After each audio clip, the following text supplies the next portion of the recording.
São todos muito bem-vindos ao estudo bíblico da Igreja Evangélica Metodista Portuguesa.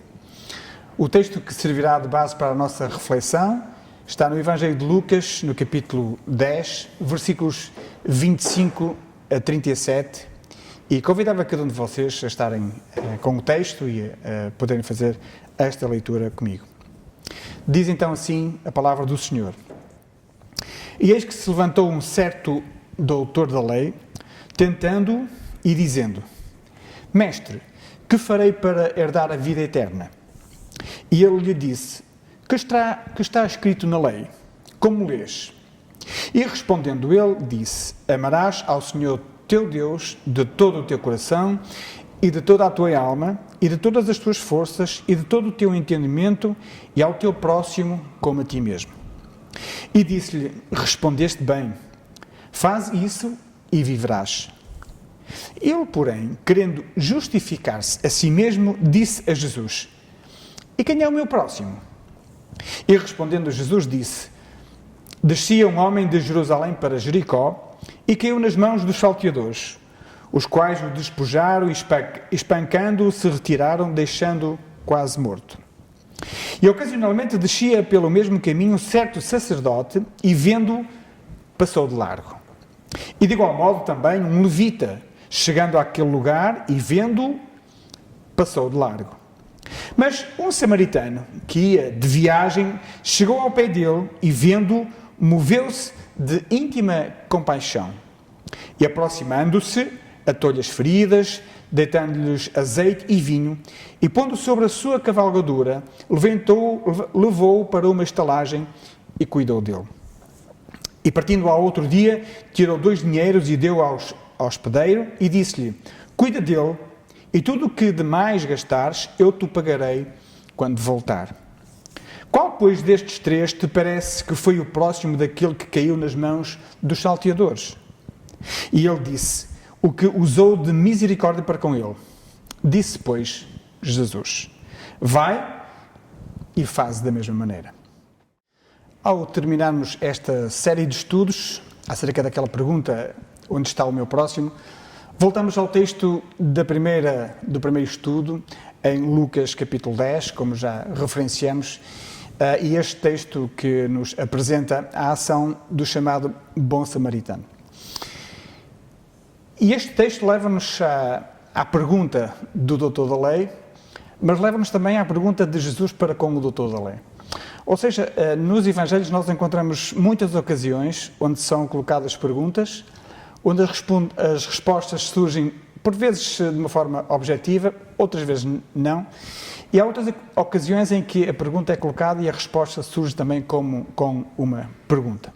Este bocadinho de tempo nós vamos estar juntos, o que eu gostaria de partilhar convosco é que, talvez neste pedaço de texto, nós também podemos identificar que há perguntas que não se fazem. E talvez esta seja uma delas. Quem é o meu próximo? Foi este doutor da lei que fez esta pergunta. E ele faz esta pergunta de alguma forma para se justificar, como nós acabamos de ler no verso 29. Diante da reação de Jesus à sua pergunta anterior, ele fica com algum embaraço. E de alguma forma tenta colocar uma nova questão para limpar a sua imagem, por assim dizer. Perguntar a ele, ao mestre, o que deve fazer para obter a vida eterna. E Jesus, em vez de responder diretamente, disse: o que é que está escrito na lei? E aqui está um exemplo em que a uma pergunta a resposta surge com outra pergunta. O que é que lês na lei? Por outras palavras, o Senhor Jesus pergunta a este doutor da lei.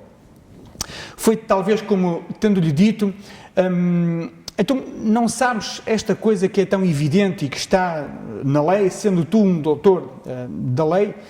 Este mesmo doutor da lei teve que dar a resposta a esta pergunta de Jesus. E diz, evidentemente, amar a Deus e amar ao próximo. Lemos isso no verso 27.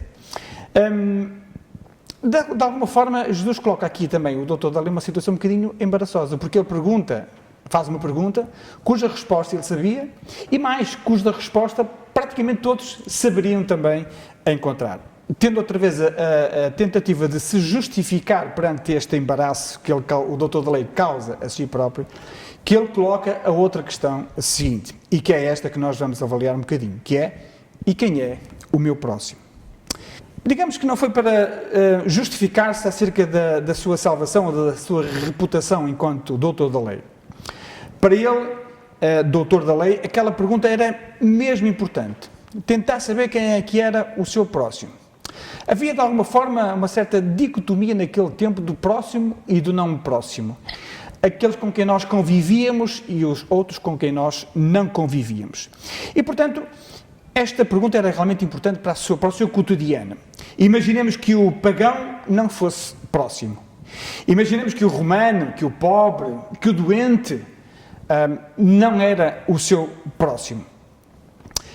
E assim sendo, isso faria uma grande diferença na sua vida. Porquê? Porque não estando categorizados na classe de próximo, sobre eles não seria exigida ou não era requerida uma atenção especial.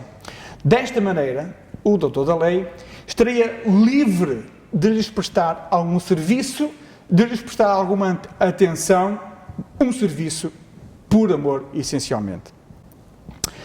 A miséria do mundo e a injustiça generalizada, já não seriam para ele uma acusação que se virava mesmo contra ele. Passaria por isso tranquilo, de volta dos pobres, de volta dos marginalizados, dos romanos, dos pagãos, fossem quem fosse, que não estivessem categorizados como próximos, e poderia passar de livre consciência, sem que nenhuma consciência pesada os estivesse a afetar. A lei, isto é, Deus, mandava amar somente os próximos, ou o próximo. E aquele ou aqueles não eram o próximo, razão pela qual ele estaria muito mais livre. Já não haveria motivo para preocupar-se tanto. Saber muito bem identificado quem era o seu próximo, dar-lhe mais tranquilidade, mais à vontade. Realmente, para ele, o doutor da lei, o conhecedor das leis, aquilo era de facto uma pergunta muito importante, mas muito importante mesmo. Mas o que é que Jesus responde a esta pergunta? Jesus responde, mas respondendo do seu modo. Ou seja, responde como sempre por meio de um exemplo prático da vida. Não um exemplo filosófico, teológico, do conhecimento humano, mas do exemplo prático da vida, do exemplo do cotidiano.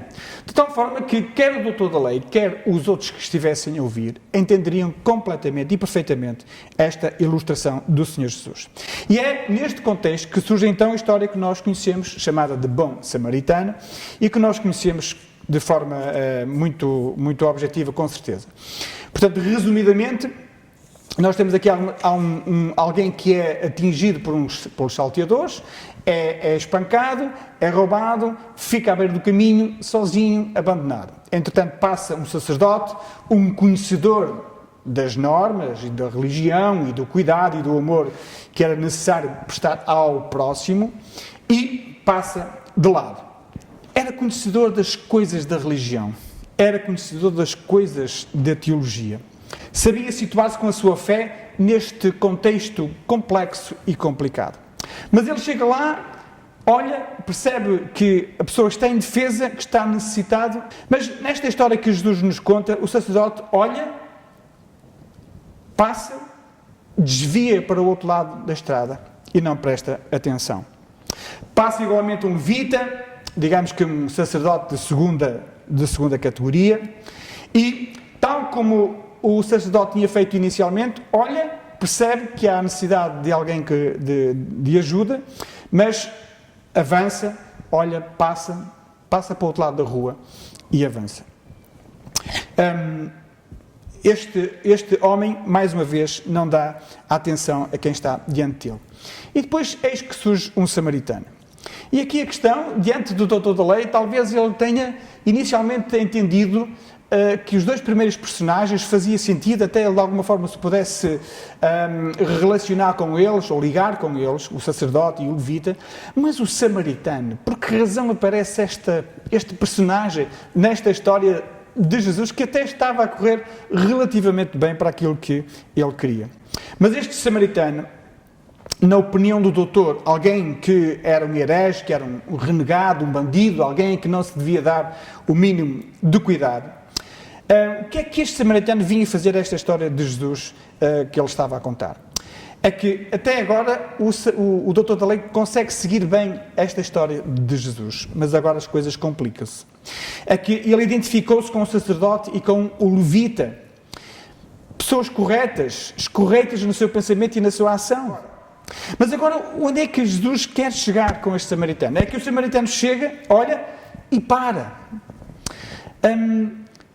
Sente compaixão de quem está do outro lado. Desce do seu cavalo, aproxima-se, aplica o curativo, coloca azeite e vinho nas feridas, coloca esse homem no seu cavalo, o seu jumento, vai a pé ao lado dele, leva-o até à hospedaria, recomenda o caso ao dono da estalagem, cuida dele, paga os gastos e ainda deixa o aviso no seguinte contexto: cuide bem deste homem.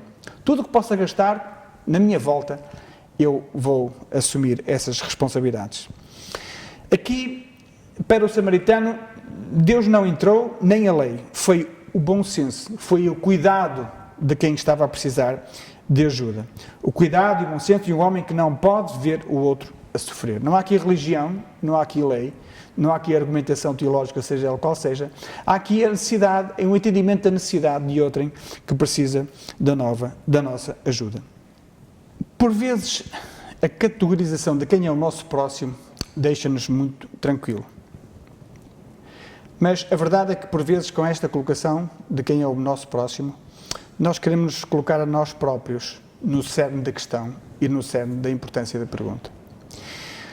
A verdade que eu queria trazer para cada um de nós é que a nossa proximidade faz o outro, o nosso próximo. Quando o samaritano se desloca para com aquela pessoa que estava a necessitar da sua ajuda, ele faz dele o seu próximo, pela sua proximidade. Não por pensar, não por saber que ele está categorizado de uma certa maneira, mas porque ele decidiu, entendeu a necessidade e dirigiu-se para o ajudar. Jesus inverte todos estes valores nesta história. O doutor da lei queria saber quem é o meu próximo. Queria ter um critério mais seguro para poder distinguir nos outros quem era o seu próximo e quem não era o seu próximo. Às vezes nós também ficamos confortáveis com isto. Porque se não identificamos alguém como sendo o nosso próximo, nós deixamos de ter responsabilidade. Achamos nós perante aquele alguém. Ora, o texto bíblico vai muito mais além do que isso. E há perguntas que não se fazem. Porque a sua resposta pode trazer algum prejuízo para a nossa vida. Por esta história de assalto, Jesus faz-nos entender que o erro do doutor estava exatamente na sua pergunta. É por isto que às vezes as perguntas não se fazem, algumas. É que não se deve perguntar quem é o meu próximo. Isto é fugir, isto é fuga. Por outro lado, pode ser também colocar-nos a nós num lugar de destaque. Isto é querer colocar em segurança a nossa própria consciência ao abrigo das exigências de Deus, que chegam até nós em todos os momentos da nossa vida. Isto é querer obter mérito diante de Deus, porque identificamos o nosso próximo e cuidamos do próximo. Esse mérito diante de Deus é conseguido à custa do outro e não de nós próprios.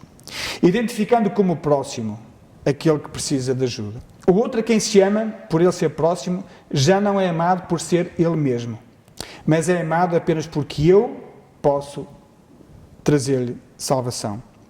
Devo então assim amar o próximo, o outro. O outro então já não interessa mais. Já não interessa aquele que é amado nem aquele que não é amado. Interessa só eu, que devo amar. Tal atitude é matar o amor na raiz. É matar o amor na sua essência, na sua gênese. Faz cair o homem num egoísmo fechado, que já não permite muitas vezes abertura para melhoria. A preocupação de saber quem é o próximo que deve ser amado mata na raiz o amor ao próximo. Ele deve surgir na nossa vida porque Deus nos amou primeiro. E independentemente da categoria de quem tenhamos à nossa frente, precisamos amar como Deus nos tem amado a nós. Que assim seja.